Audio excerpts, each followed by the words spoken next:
नमस्कार दोस्तों। आज हम बात करेंगे टेस्ला स्टॉक के बारे में। इस वीडियो को बनाने से पहले ऐसा नहीं है मैंने एडिटिंग टेक्निक्स और सिनेमैटिक वीडियो एक्सपीरियंस क्रिएट करने की कोशिश नहीं की।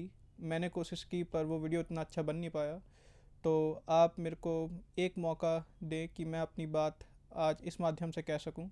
अगर मेरी बात ज़्यादा लोगों तक पहुंच पाई तो मैं अपने वीडियोस को और अच्छा बनाने का प्रयास करूंगा। चलिए शुरू करते हैं। टेस्ला का स्टॉक पिछले कुछ दिनों से काफ़ी तेज़ी से बढ़त ले रहा है। जैसा कि आप देख सकते हैं ये पिछले कुछ महीनों में ही मोर देन डबल पहुंच गया है। तो इसका कारण क्या है? इसका एक सबसे मेन कारण जो है वो है ट्रम्प की जीत यूएस में। इलॉन मस्क और डोनाल्ड ट्रम्प काफ़ी इंटीग्रेटेड रहे हैं डोनाल्ड ट्रम्प के यूएस के इलेक्शन कैंपेन के लिए। तो वहाँ से उन्हें काफ़ी एडमिनिस्ट्रेटिव सपोर्ट इसका मिल सकता है टेस्ला के लिए और टेस्ला के काफ़ी अलग भाग जैसे कि साइबर कैब के लिए। बट स्टिल अकेले डोनाल्ड ट्रम्प ही कारण नहीं है टेस्ला के स्टॉक की इतनी ज़्यादा ओवर वैल्यूएशन के लिए। जैसा कि आप देख सकते हैं इसका पी यहाँ पे 119 है। तो ऐसा क्या है कि इवन दो ये कंपनी इतनी अच्छी अर्निंग्स नहीं दिखा रही है बट स्टिल लोगों का इतना बिलीव है, बड़े बड़े बिलियनर्स का इतना बिलीव है कि ये कंपनी आगे जाके बहुत अच्छा करेगी। तो 100 पी का मतलब है कि आपको आज अपना पैसा अगर इस कंपनी से वापस बनवा के लेना है तो अभी 119 साल और लगेंगे इस कंपनी को करंट अर्निंग्स के लिए। लेकिन स्टॉक मार्केट फ्यूचर वैल्यूएशन पे चलता है तो फ्यूचर में लोगों का मानना है कि ये कंपनी इतना अच्छा करेगी कि अभी का ये वैल्यूएशन उसके लिए ओके है और हो सकता है कि आने वाले दिनों में स्टॉक आपको और भागने को मिले। तो क्या कारण है टेस्ला के इतना ज़्यादा बढ़ने का? सबसे पहला कारण है इनके CEO Elon Musk. Elon Musk की मैंने एक किताब पढ़ी थी, मैं आपको दिखा देता हूँ वो।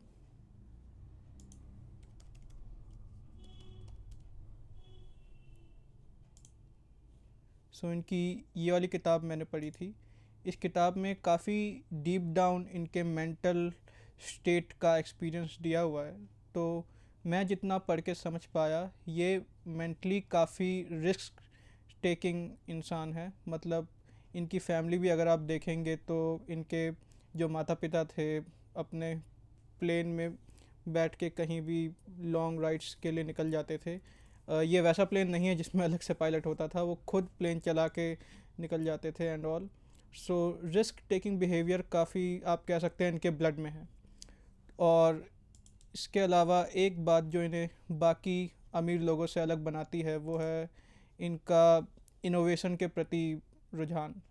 जैसे कि बहुत सारे लोग पैसा कमाने के बाद मटेरियलिस्टिक चीज़ों में खो जाते हैं, सिर्फ मतलब अपने डिज़ायर्स को फुलफ़िल करने के बारे में सोचते हैं। वहीं तरफ एलन मस्क पैसे का इस्तेमाल न्यू इनोवेशन के लिए करते हैं। जैसे इनकी और companies space x and Neuralink वगैरह हैं, मे भी उनकी बात हम आगे किसी और वीडियो में कर सकते हैं। आज हम टेस्ला की बात करेंगे। तो टेस्ला क्यों इतना ओवरली वैल्यूड है? सबसे पहले तो इलेक्ट्रिक कार्स जो हैं सो है ही इनकी। एक ऑटोमोटिव कंपनी की इतनी ज़्यादा वैल्यूएशन नहीं होती बट स्टिल टेस्ला के पास काफ़ी अलग अलग कार्स हैं। जैसे कि आप देख सकते हैं ये साइबर ट्रक की यूएस में ही आज की डेट में इतनी ज़्यादा वैल्यू है कि अगर कोई भी इंसान इसको ख़रीद के रोड पे निकलता है और पार्क करता है लोग इसके साथ फ़ोटो खिंचाते हैं। और जैसा कि आप देख सकते हैं अभी ये उस हिसाब से बिक भी नहीं रहा है क्योंकि अभी पूरा का पूरा इकोनॉमी एक तरीके से लेस कैश फ्लो पे काम कर रहा है। लोग इंटरेस्ट रेट कट्स डीपली होने का वेट कर रहे हैं ताकि मार्केट में वापस पैसा आए। तो उसके बाद आप सोच सकते हैं कि किस तरीके से कार्स वापस सेल होंगी। अभी का अगर आप इसका प्रॉफिट देखेंगे बैलेंस शीट में तो वो $2 बिलियन के अप्रॉक्स है। तो अगर ये इकोनॉमी अच्छी होती है पूरे वर्ल्ड की और बेसिकली ये सिर्फ यूएस में ही कार सेल नहीं करती अपनी, ये चाइना में यूरोप में काफ़ी जगह अपनी कार्स को सेल करती है, और चाइना भी बहुत बड़ा मार्केट है कार्स का। एंड अभी रिसेंटली एक न्यूज़ आई थी कि टेस्ला साइबर ट्रक जो है चाइना में अप्रूव कर दिया गया है। तो ये धीरे धीरे एडवांसमेंट्स ले रहा है और बहुत लोगों का रुझान इस तरफ बढ़ रहा है। सबसे बड़ी बात ये आती है कि इलेक्ट्रिक कार की चार्जिंग के इंफ्रास्ट्रक्चर की। तो उसके लिए मैं आपको दिखाना चाहता हूँ। अगर आप टेस्ला चार्जिंग नाम के ट्विटर हैंडल पे जाएंगे और यहाँ देखेंगे, यहाँ पे आए दिन जैसे 14 दिसंबर को इन्होंने न्यू टेस्ला सुपर चार्जर इस जगह पर लगाया। फिर उसके बाद ये उसी सेम डेट को इनका एक अलग पोस्ट है, फिर 12 दिसंबर को पोस्ट है। इसमें आप स्क्रॉल डाउन करते जाएंगे तो देखेंगे कि ये अपने चार्जिंग स्ट्रक्चर का एनहांसमेंट पूरे ऑल ओवर द वर्ल्ड किए जा रहे हैं। सो इसको आप इस तरीके से सोच सकते हैं कि जब एक आइस व्हीकल्स लाइक जब भी आप टेस्ला के बारे में पढ़ेंगे तो उसका कंपैरिजन आइस व्हीकल से होता है। आइस माने ICE, इंटरनल कंबसन इंजन्स। सो जब भी इंटरनल कंबसन इंजन्स का आविष्कार हुआ होगा तब तो पूरी दुनिया में जगह जगह पर पेट्रोल पंप्स या गैस स्टेशंस नहीं होंगे। धीरे धीरे आविष्कार हुआ, आविष्कार आगे बढ़ा और ये गैस स्टेशंस और पेट्रोल पंप्स पूरी दुनिया में लगे कि आप आज कहीं भी जाते हैं आपको कुछ दूरी पे पेट्रोल पंप मिल जाता है। उसी तरीके से एक ग्रीन एनर्जी के लिए चार्जिंग स्टेशंस भी एक पेट्रोल पंप का काम करते हैं। क्योंकि ये न्यू टेक्नोलॉजी है, अभी पूरी दुनिया में और या फिर आपको कुछ ही डिस्टेंस पे ये नहीं दिखता, लेकिन धीरे धीरे जैसे लोग इसको अडॉप्ट करेंगे वैसे वैसे ये चार्जिंग स्टेशंस आपके बढ़ते रहेंगे। तो ठीक है, चार्जिंग स्टेशंस बढ़ेंगे, टेस्ला का इसमें कहाँ आता है हाथ, क्योंकि चार्जिंग स्टेशन तो किसी भी कार को चार्ज कर सकते हैं। टेस्ला का जो चार्जिंग मॉडल है वो भी ऐसी एडवांसमेंट पे है कि बहुत सारी कंपनीज उसके चार्जिंग इंफ्रास्ट्रक्चर को यूज़ कर रही हैं। क्योंकि वो कंपनीज भी, ये कोई आपका सिंपल प्लग का चार्जर नहीं है जिसको आप उठा के कहीं भी लगा दोगे। एक गाड़ी के चार्जिंग के लिए उसकी एक स्टैंडर्ड्स और एक स्पेसिफिकेशंस होते हैं। तो सारी कार कंपनीज, इलेक्ट्रिक कार्स की जितनी भी कंपनीज हैं वो टेस्ला का स्टैंडर्ड्स फॉलो कर रहे हैं। क्योंकि जितना चार्जिंग इंफ्रास्ट्रक्चर टेस्ला के पास आज की डेट में है, दुनिया की किसी भी चार्जिंग कंपनी के पास नहीं है। सो ये एक और इसका वन अप हो गया इसके मार्केट में। और इस चलिए ठीक है, हमने मान लिया कि टेस्ला बहुत सारी कार्स आगे बेचने वाला है और उसकी इसलिए वैल्यूएशन इतनी ज़्यादा है। लेकिन इसमें कुछ चीज़ें और हैं। टेस्ला सिर्फ एक कार कंपनी नहीं है, टेस्ला एक आर्टिफिशियल इंटेलिजेंस की भी कंपनी है। जैसे कि आप यहाँ देख सकते हैं, ये कार है Tesla cyber cab. Cyber cab एक ऐसी कार है जिसको आप अपने फ़ोन से ऑर्डर करेंगे ऊबर के जैसे, लेकिन ये ड्राइवरलेस रहेगी। ये बिना ड्राइवर के आपके पास आएगी और आपको आपकी लोकेशन तक पहुंचा देगी। तो इसके लिए ये लोग कुछ भी जो सेंसर्स आते हैं उनका यूज़ नहीं करते। ये टोटली कैमरा से जो फीड आ रहा है उस फीड का इस्तेमाल करते हैं डिसीजन लेने के लिए कि गाड़ी को किस तरफ मोड़ना है या फिर रुकना है। अब इस केस में बहुत बार टेस्ला ने जब शुरुआत किया था तो उनको बोला जाता था कि आप ये यूवी सेंसर्स का यूज़ क्यों नहीं कर रहे हैं इसमें। तो उसमें एलन मस्क का कहना था कि इसके लिए कैमरा सेंसर्स ही इनफ हैं ये जानकारी लेने के लिए कि कार्स को किस जगह पे चलाना है। आज भी आप जैसे अगर यूट्यूब पे जाकर टाइप करेंगे टेस्ला FSD 13, अभी FSD माने होता है फुल सेल्फ ड्राइविंग। सो टेस्ला फुल सेल्फ ड्राइविंग 13 के आपको वीडियोस मिल जाएंगे जिसमें लोग अपनी टेस्ला में लोकेशन डाल के बिना स्टीयरिंग व्हील को छुए ट्रैवल करके वीडियोस डाल रहे हैं। सो ये एक शिफ्ट है बेसिकली। सो सिर्फ FSD जो है टेस्ला अपनी कार्स में ही इस्तेमाल नहीं करेगा, वो इसका इस्तेमाल OEMs में भी करेगा। OEM क्या है? OEM एक ऐसी टेक्नोलॉजी है जिसमें एक दूसरी कार कंपनी जैसे मान लीजिए टोयोटा टेस्ला का FSD ले सकती है अपनी कार्स के अंदर, और टेस्ला का जो टेक्नोलॉजी है फुल सेल्फ ड्राइविंग का, ऑटोमेटिक ड्राइविंग का, उसको यूज़ कर सकती है। तो यहाँ OEM भी एक वे आता है जिससे कि टेस्ला पैसा कमा सकता है। तो सिर्फ कार्स में साइबर साइबर कैब में ही हमें इतनी सारी अपॉर्चुनिटीज़ टेस्ला की पता चल गई कि ठीक है, ये सिर्फ एक ऑटोमोटिव कंपनी ही नहीं है, ये एक एआई कंपनी भी है जो ऑटोनॉमी की प्रॉब्लम सॉल्व करेगी। तो इसलिए ये मल्टीपल दे रहे हैं। बट बात यहीं पे ख़त्म नहीं होती। टेस्ला और एक लेवल ऊपर जाता है और वो रोबोट्स भी बना रहा है। जैसा कि आप देख सकते हैं, ये है टेस्ला का ऑप्टिमस रोबोट। सो टेस्ला ऑप्टिमस रोबोट एक ह्यूमनॉइड रोबोट है। ये सारे वो काम कर सकता है जो एक ह्यूमन कर सकता है। ये अभी अंडर डेवलपमेंट में है। इसकी अभी कमर्शियल जो है सेलिंग है वो शुरू नहीं हुई है।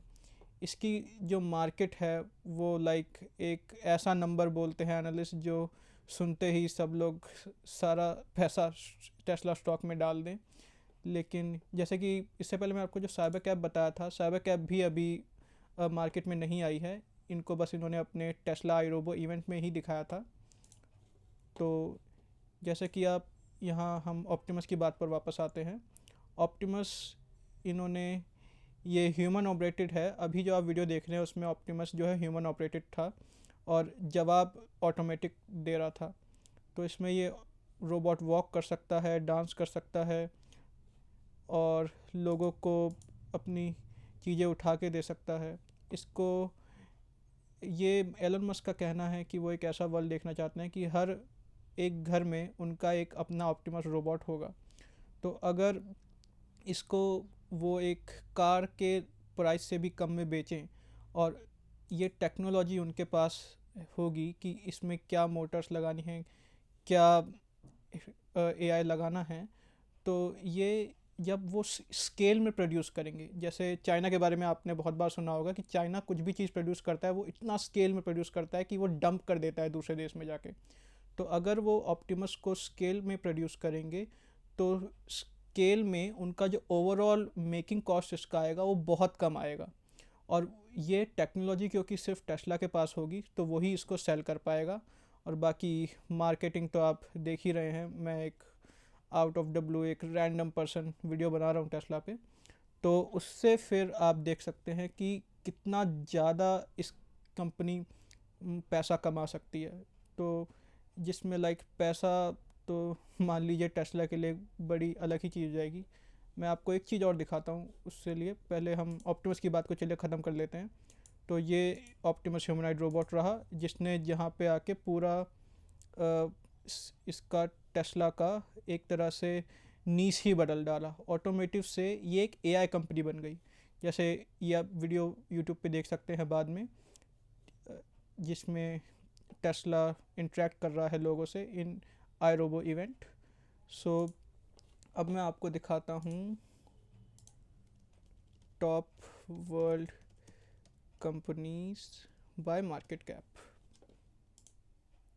सो ये top world companies by market cap है, यूएसडी में कर लेते हैं। तो मार्केट कैपिटलाइजेशन होता है नंबर ऑफ शेयर्स गुणा करके शेयर प्राइस में, तो उससे कंपनी की नेट वैल्यू जो है आ जाती है। तो ये देखिए सबसे बड़ी कंपनी फ़िलहाल है एप्पल 3.7 ट्रिलियन मार्केट कैप के साथ। उसके बाद एनवीडिया 3.3 ट्रिलियन मार्केट कैप के साथ। एनवीडिया का भी मतलब कारण ये है कि वो बहुत सारे ग्राफिक प्रोसेसिंग यूनिट्स बेच रहा है। उसके बाद माइक्रोसॉफ्ट और उसके बाद अमेज़ॉन। टेस्ला यहाँ पे फ़िलहाल 8वें नंबर पे है 1.4 ट्रिलियन मार्केट कैप के साथ। अब अगर आप देखें हमने जो जो चीज़ें डिस्कस किया, अगर टेस्ला का फुल्ली सेल्फ ड्राइविंग बहुत सारे लोग यूज़ करते हैं और दूसरी कंपनी यूज़ करती हैं, टेस्ला का चार्जिंग इंफ्रास्ट्रक्चर दिन ब दिन जो पूरी दुनिया में फैल रहा है वो पूरी दुनिया में फैल जाता है। उसके अलावा टेस्ला सोलर पैनल्स वगैरह भी बनाती है, खैर उन चीज़ों को क्या डिस्कस करना। और टेस्ला साइबर ट्रक जैसे और नए नए कार्स डिलीवर करती रही आगे। टेस्ला अगर ऑप्टिमस रोबोट को और अच्छा बना दिया सो उसके बाद वो टेस्ला इतनी अर्निंग करेगी कि हमें आगे चल के देखने को मिल सकता है कि टेस्ला का मार्केट कैप एप्पल को भी क्रॉस कर जाए। अब इसमें अगर आप टेस्ला का कॉन्फ्रेंस कॉल सुनेंगे जो शेयर होल्डर्स मीटिंग्स में वो बताते हैं, तो इलॉन मस्क का कहना है कि जैसे एप्पल आज की डेट में ऐसी चीज़ है जो हर एक इंसान के पास रहता है, एप्पल फ़ोन, बट उससे एक उसके अंदर का जो हार्डवेयर है हम उसको रेंट पे नहीं दे सकते। रेंट पे एज एन जैसे अमेज़ॉन वेब सर्विसेज है, वहाँ पे हम सर्वर को रेंट पे देते हैं। तो उसी तरीके से इलॉन मस्क का प्लान है कि गाड़ी जब आपको अपने ऑफिस तक पहुंचा देगी, अपने घर तक पहुंचा देगी, फिर तो वो गराज में खड़ी रहेगी। गाड़ी के अंदर का जो जीपीयू है, जो हाई टेक हार्डवेयर है, आप उसको रेंट पे दे सकते हो। बेसिकली वो एक अमेज़ॉन वेब सर्विसेज जैसा एक्ट करेगा, उसको आप एज ए सर्वर रेंट पे दे के पैसे कमा सकते हो। तो इस तरीके के बहुत अलग अलग आइडियाज़ टेस्ला को लेके वो इलॉन मस्क इम्प्लीमेंट करते रहते हैं। तो इन सब को देखते हुए, इतनी सारी चीज़ों को जानते हुए, आप देखेंगे कि ये सिर्फ 119 का भी जो पी है ये भी कम लग रहा है आज की डेट में बहुत लोगों को। लोग इसमें भर भर के इन्वेस्ट कर रहे हैं, लोगों ने इससे पहले भी किया था। ऑल्दो यूएस मार्केट बहुत ही ख़तरनाक मार्केट है, कमज़ोर दिल वालों के लिए बिल्कुल नहीं है। स्टॉक एक दिन में 20-30% गिर जाता है यहाँ पे। तो प्लीज़ आप इन्वेस्ट तो अपने रिस्क पे ही करना, और मैं कोई फाइनेंशियल एडवाइज़र भी नहीं हूँ। मैं यहाँ टेस्ला कंपनी की बात कर रहा हूँ। मैंने स्टॉक का एग्जांपल जस्ट रीसेंट इवेंट्स को बताते हुए लिया है। ये वीडियो कंपनी के लिए है, टेस्ला कंपनी के लिए, उसके बारे में बात करने के लिए। सो हम मार्केट कैप की बात पे वापस आते हैं। तो बहुत बहुत बड़ा चांस है कि टेस्ला आपको अगली सबसे बड़ी मार्केट कैप की कंपनी देखने को मिलेगी। सो ये वीडियो अगर आपको अच्छा लगा तो प्लीज़ लाइक करना, ये मोटिवेट करता है मुझे और आगे वीडियोस बनाने के लिए। एंड अगर इसमें कोई गलती हुई है या फिर आपको कोई सजेशन है तो प्लीज़ आप कमेंट्स में बताइए मेरे को। So thank you.